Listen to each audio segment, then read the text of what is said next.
Hi guys, thank you all for tuning into Big Mama Story Time. Story time! Don't forget to like, subscribe, share, comment to my page. Here we go. Hi guys, thank you all for tuning into Big Mama Story Time on today. Today I will be reading to you guys a story out of the Disney's Fairies story collection. All right guys, let's get into this. It will be 3 stories. This is an early set of 4 books. Sorry about that. Okay, so it's a game of hide and seek. That's the first story. So let's get into this. Pixie Hollow was quiet and still. No fairy wings fluttered, no fairy voices filled the air. Where had all the fairies gone? Suddenly, along came Tinkerbell. She flew along over a garden. Tink pulled up close to a tall tulip. Rosetta peeked out from behind some petals. They were playing a game of fairy hide and seek, and Tinkerbell was it. That's why they hiding. Tinkerbell still had so many fairies to find. There were Rainy and Bess, Nettle and Fira, Dolce and Terrence, Silver Miss, Iridessa, and Fawn. Beck was usually easy to spot. She couldn't stay still for long, but Prilla was very good at hide and seek. It might take Tink a while to find her. Tinkerbell looked behind a spider web. She checked under a pine cone. She peeked into a knothole. Then she saw a bright light. It was shining from behind a leaf. Uh-oh. Only one fairy glowed that brightly. Fira! Tink yelled. Tink pulled the leaf back. There she was. You found me, Fira said, giggling. Tink couldn't stay to talk. She had other fairies to find. Tink flew over the meadow. She stopped short. She sniffed the air. She smelled lemons. Tink followed her nose right to Dolce, a baking talent fairy. Dolce was hiding under a patch of clover. The lemon cake she had baked that morning gave her away. Oh, she was emitting the smell, huh? Tink left the meadow and started searching again. Bright blue footprints crossed her path.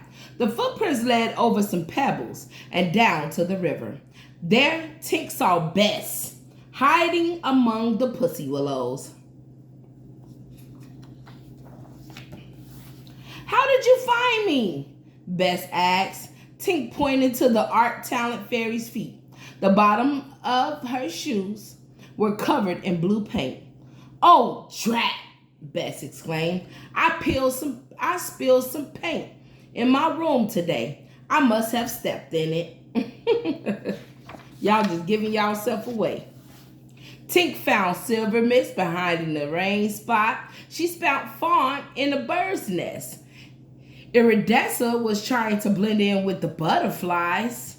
Nettle was hiding in an old cocoon. Oh, Nettle had a good one. Okay. Tinkerbell still had not found all her friends. She flew to the Mermaid Lagoon. There she saw water flowing from a large stone sitting on dry ground. Tink fluttered around the stone. On the other side, she found Rainy, a water talent fairy. Rainy was playing with the water ball. I got you, Tink shouted. Rainy jumped. She was startled. She dropped the water ball. It burst into 100 droplets. She was surprised, like, whoa. Then Rainy pulled all the drops back together again. She threw the water ball at Tink. Tink sprang out of the way. Hey, Tink yelled. We're playing hide and seek, not fairy tag. Tink had a game to finish, so she flew into the woods. I can't believe it. I haven't found Beck, she said. Up ahead, she saw a flash of color. Tink flew closer. It was a red spotted toadstool. But wait, something was behind it. Maybe it was Beck. It wasn't Beck, but it was a red-haired fairy in a green cap. Prilla, Tink shouted. Tink told Prilla who she had already found. Then Prilla cried out, Tink, look! A beetle floated right in front of their noses, upside down. It sparkled with fairy dust. Uh-oh. Tink and Prilla followed the trail of fairy dust. Fairy dust makes fairies fly, and beetles too. They flew until they saw a silly sight. Terrence, a fairy dust talent sparrow man, was trying to pull beetles from the air. Tink, Prilla, help, Terrence cried. I was hiding in a little hole. A bunch of beetles found me and got into my bag of fairy dust. Prilla stayed to help Terrence. Tink still had more fairies to find. Who was left? I'm going to say Beck.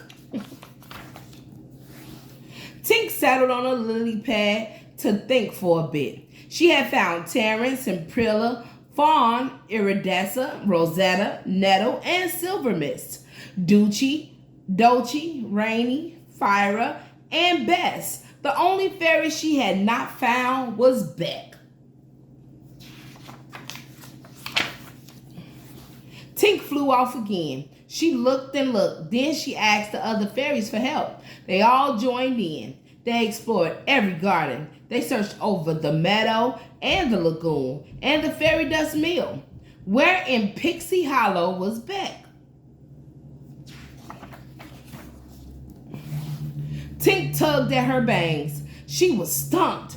Beck was usually the easiest fairy to find. Today, Beck was not just an animal talent fairy. She was a master hider. Tink was about to yell, "Come on out, Beck!" But before she did, a soft sound reached her ears. It seemed like a breath, or a whisper, or a snore. Tink followed the nose. It was coming from a hollow log. She poked her head inside. There she found Beck, curled up with a family of hedgehogs. Well, at least this time she had a good hiding place, I guess. Wake up, sleepyhead, Tink sang out. Beck opened her eyes and yawned. You found me already? Beck asked. Already? Tink cried. I've been looking for hours. Beck, you are the last hide-and-seek fairy. I am? Beck asked. How nice. She rolled over. She snuggled back in with the hedgehogs. Soon, Beck was asleep again. Tink sighed. Beck and the hedgehogs looked so cozy. Tink pushed Beck over a little. She was tired after all that looking. Maybe a little nap only for a minute or two. Just before Tink's eyes closed, she heard a voice call, Tink, Beck, where are you? Another game of fairy hide and seek had begun. All right, guys. That was a game of hide and seek from the Disney's Fairy Story Collection. All right, guys. Thank you all for tuning in to Big Mama Story Time. Please don't forget to like, subscribe, share this video if you haven't done so already. All right, guys. Bye.